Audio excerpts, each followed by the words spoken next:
So, welcome to the Joinery Business Podcast. I'm joined by Lui from Luna Joinery. Now, Lui, we've been working together for quite a while, and your business has really grown in leaps and bounds, but it's taken a while, hasn't it? So, what I'd love to do, first of all, thanks for joining us here in the podcast. It's really great to have you here. I'm going to just ask Lui to talk a little bit about the business and the growth over the last 3 years. Lui, give us a little bit of background as to what you've done to start in business, what made you decide to start a joinery business, all that fun stuff. What did you do in school? Give us a bit of background on where you're at and a little bit about Luna Joinery and the growth in the last couple of years. Yeah, sure. Thanks, Bruce. Thanks for having me.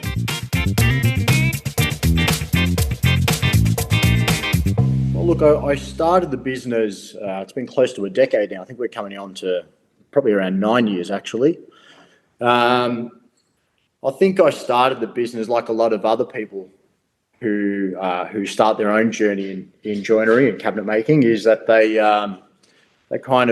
want the challenge of going out on their own and building their own business, something to call their own. It started off, I started the business off just on my own, so a solopreneur. And from there, we gradually grew as our clientele grew. We initially started off predominantly working with builders in the architectural residential space, and that was quite interesting, very challenging, especially when there's a lot of dynamics that you're working with in that particular field. There's the builder, there's the architect, there's the clients. It's interesting. There's a lot of different dynamics in that space of construction, and I very, very quickly learned that, especially being in that space, that there's other skill levels required to run a successful business other than knowing how to build and install cabinetry. So that's when we reached out to you guys at the Joinery Coach, Bruce. I was confident that I'd be able to get the business to a stage through trial and error. However, I was looking for as direct a path as I could find to get to that stage where our business was successful. And that was a real reason for contacting you guys. Yeah, you have a really interesting journey. When we first met, you didn't even have a CNC machine. Like, you were buying in, outsourcing your parts, like a lot of people do, and growing that way and doing amazing work. Like, I remember when we first met, your work was really, really outstanding, as it still is. But I think it's fair to say you were having trouble scaling the business, getting it to grow, because you didn't have a lot of control over what was happening in the manufacturing side of things. It was really enjoyable because you were very engaged and still are very engaged in the processes of improving the business. Even in those days, we were able to speed up, or I should say, make more efficient what you were doing even without the CNC machine. Talk a little bit about those times, Lui, when pre-CNC machine and even without controlling the cutting and the CNCing of everything, we still made some pretty decent gains in that period of time. Yeah, that's right. In the early days, I was outsourcing all of my machining to another business, and that served its purpose for some time. I felt as though the time that it would have taken me to actually manually cut on perhaps a smaller panel saw could have been better time spent perhaps in front of a client. Yeah. Or chasing new work, or developing processes within the business.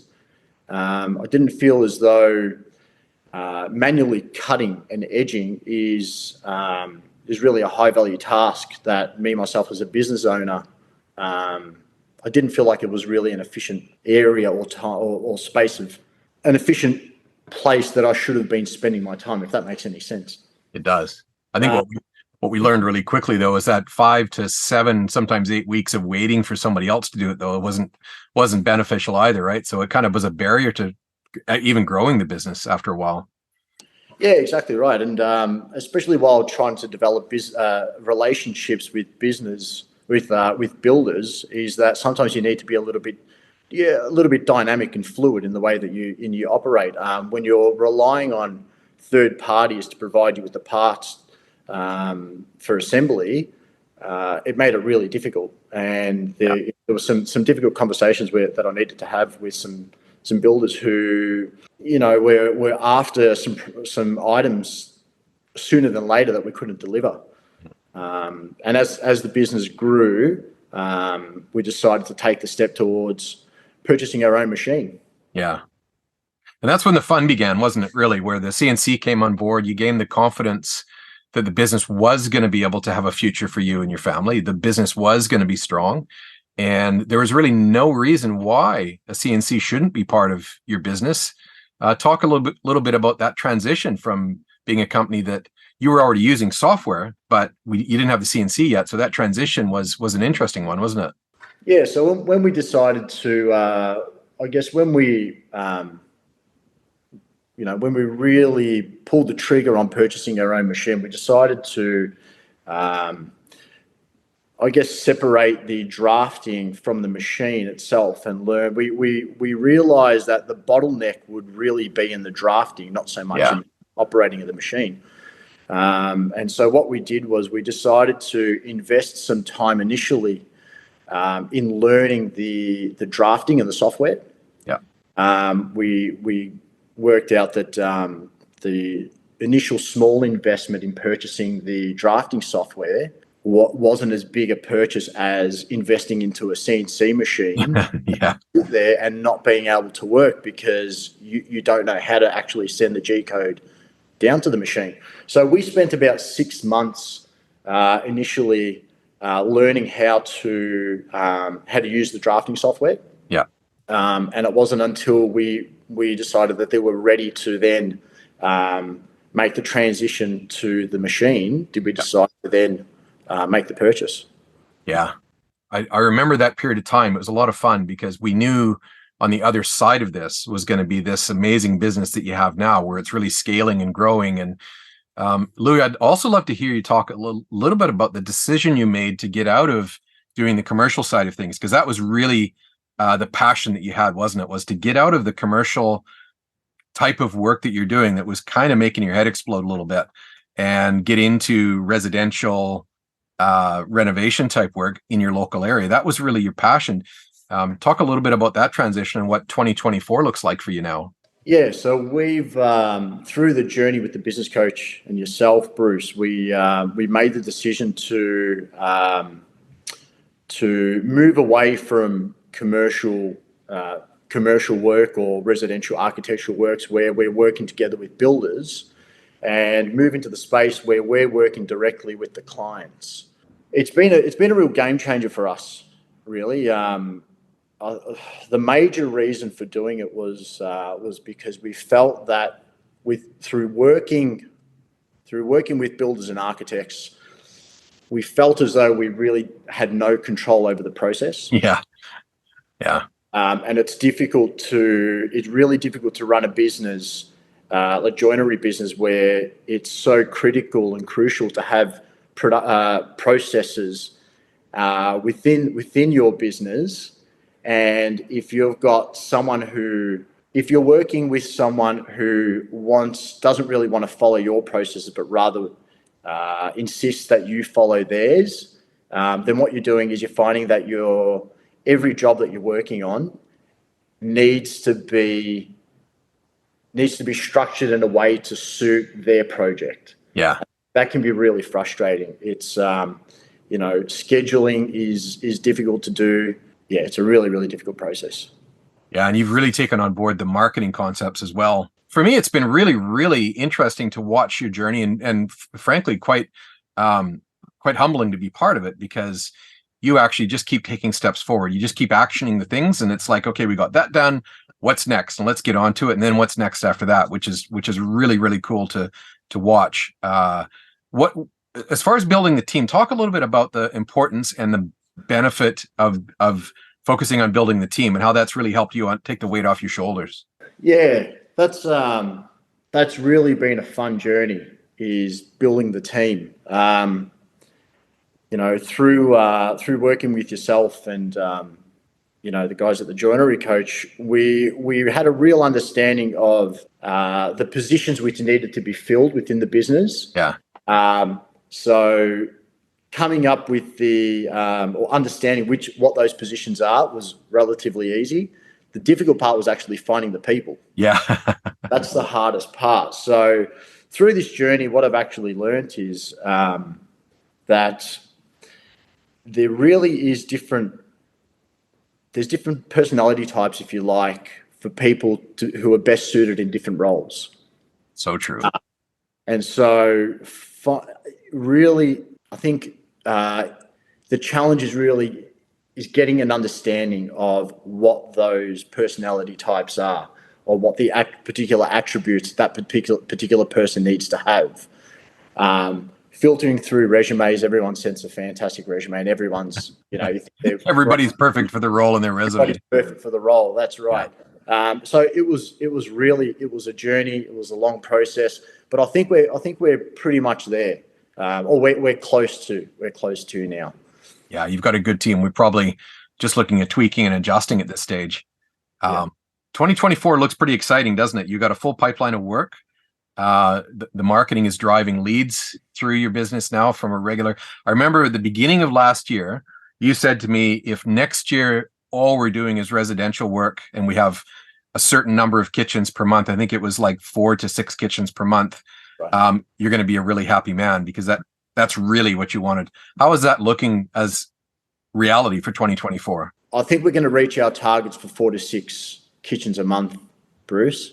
If we maintain along this path, it actually didn't take as long as I thought it would take to get there. Wow. Surprisingly. And I think a lot of that really is is credit to Mel, who we've brought into our office. 100%. Yeah. Office to look after our sales, as well as the guys at the marketing joint who have helped with our social media. Yeah. I'm not very, I'm not privy to social media or any kind of IT or, Instagram or anything like that. Personally, I'm not even on social media, so really putting my trust into the marketing joints helped. Bringing someone on board like Mel, who really has a passion for kitchen and design. She has an incredible ability to build relationships with people. She really makes people feel comfortable. She's been priceless for the business, really. So yeah, and I think a big thing was understanding the type of person that we needed in that role as well. Yeah. I know myself personally, my passion really is in the construction of cabinetry, or in cabinet making. I'm a cabinet maker. I'm a tradesman. For me to sit down and have a conversation about color selections and where a particular set of drawers should go in relation to a dishwasher, I don't really have a passion for that. So I know that my strengths are best.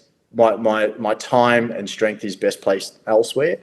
So not having an ego, I think, and just having the confidence to let go and let other people do what they're good at has helped us get to where we're at today in terms of, transitioning from the commercial world into the domestic world. Yeah, and I think you're being very, very humble about your own abilities as well, because although agreed, you're a great tradesman, you've also become an exceptional business owner as well. And that hasn't always been the case, although you've always had the ability to do it. The last 3 years, you've now proven to yourself that you actually have become an exceptional business owner, because what might have been a struggle for years prior, you're now getting these amazing results, aren't you, in business? It's now all kind of falling into place for you. Yeah, that's right. Yeah, it's all falling into place. I think it's, it can be a little bit overwhelming, but I think when you've got the right people, in places and you're getting the right help as well. I'm the first to admit that I don't know everything, and I often say that, whether I'm out on the factory floor or I'm in the office, is I don't have the answers to everything. But we've got the resources to find out what the answers are. Yeah. And I'm willing to listen to other people who might have good suggestions. So I really think that's helped me with getting to where we're at the moment. Yeah, and my observation also is you're now very good at taking action when action needs to be taken, which is a hard thing for a lot of people because we tend to think, oh, she'll be right, everything will be okay. You know, we let it go for too long without actually taking action on things, and that's been a bit of a transition I've observed as well for you. Tell me, how has it impacted your life personally now that the business is, you're probably looking at the business as going, oh, this has now got a future. Now there's something here that's going to set me up for whatever the next part of my life is going to be. How has that changed for you personally? Yeah, absolutely. Yeah. Good question. So I really feel as though I've somewhat got control of the business again.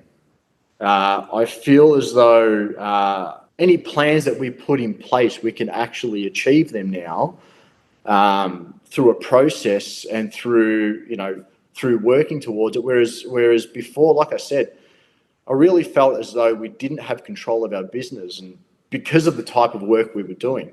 Yeah. So the business was sort of running you rather than you running it. Exactly right. And if I'm sure there's some businesses out there that are probably more equipped and set up to deal with that particular type of work. Yeah. However, personally, it's not really the type of space that I want to be in either. I prefer to work with the homeowner. Yeah. But just from a perspective of how it's changed my personal life, I feel a lot more relaxed and in control because the clientele that we're working with are coming to us to work with us, and they want Luna Joinery, or they want myself or Mel to help them and guide them through the process. Yeah. I felt as though with the work that we were doing previously, it was more so, here is the project, we want it done our way, and and if you're the cheapest, we'll pick you. Exactly right. Yeah. Exactly right. So we're really feeling as though now there's a sense of accomplishment, and that we're really bringing some joy into people's homes when we finish a project. We're getting great feedback from clients, which it's been difficult to get in the past. I feel as though, it's really it's actually become really enjoyable. Yeah. And I can see that shift is obvious. When you work with someone for as long as we've worked together, we do observe the transition and the changes. It seems to me like you found your lane, the lane that you want to be in. And, like you say, everybody chooses a lane. Some people choose the commercial space because they would much rather work in that space. And like you say, they're set up for that, and that's fine. Your space is now residential, working with homeowners, which is great that you've been able to identify that, first of all, and then actually intentionally make it happen, which is really cool. As you know, Louis, we're very, very much about the industry itself, the joinery industry as a whole, which starts with business owners like yourself, empowering people like yourself to know that you actually can create the future that you want. As you're aware through my many soapbox rants, the industry on a whole tends to feel like we're victims and everything happens to us. But you're a really good example, really good evidence of when you do intentionally find your space and intentionally make it happen, the world's your oyster. I don't know if you like oysters or not. I don't know why I say that, because I don't think I actually like oysters, but anyway, you get the meaning. What would you say, Louis, to other business owners out there that are maybe listening to this podcast that are maybe struggling a little bit like you were 3 or 4 years ago, not really clear, not feeling like you can control your future? What would you say to them right now that might be a couple of game-changing thoughts for them? It's a good question, Bruce. I would say that they should seek help through other professionals on how to actually run a business. That's been a big game changer for us. My background is in cabinet making. I've done an apprenticeship in cabinet making, and I feel as though my expertise is in cabinet making. Running the business was a completely new experience for me. And so, as well as dealing with the stresses of just dealing with clients and all the rest of it, dealing with the stresses of running a business, Doing it yourself can be really difficult. Seeking help from other people or from other professionals will help you relieve that stress and help you get to your destination or your goal a lot quicker and in a much smoother linear process. You won't have there's minimal trial and error. So that's been a massive game changer for us. Yeah, that would be my one piece of advice. Yeah, that's good advice. I think it's kind of simple, right? If you don't know how to do something, don't think it's just going to come to you overnight because you keep trial and error. You know, you're only going to be able to perform at the level that you're actually capable of, and to get above that level, you've got to learn and gain new skills. Yeah. I feel as though, I don't know whether it's just a mindset, with tradesmen or just, as someone who's going into a business at the beginning, sometimes there might be that little bit of fear of failure, or they don't want to admit that things can be going wrong. Yeah. So they don't want to go out and seek the help because they may feel as though it's admitting that they're not doing as well. But the second that, as soon as you have, if you have the ability to just sit back a little bit and have a look at it as though seeking advice from someone else who has a common interest in yourself, like in growing your business and learning how to implement new steps to help the business. I think that will alleviate a lot of the pressure that business owners have. Lou, you're one of the members of our community that is really active in the community itself. You attend the Thursday morning calls. You attended the live event. How helpful has just the community of people in this program been to you, as opposed to, a lot of other programs are very much one-on-one type based, like you've got a coach and you work with them individually. But this is quite different, isn't it? You're actually within a community of 30 or 40 other joinery businesses. How beneficial has that been to you to hear and get support from other businesses like yours? It's been great. Being a part of a community is fantastic because not only are you, the first thing the community actually made me realize is that you're not alone. That you're not alone. Yeah. Yeah. That everyone goes through the same struggles.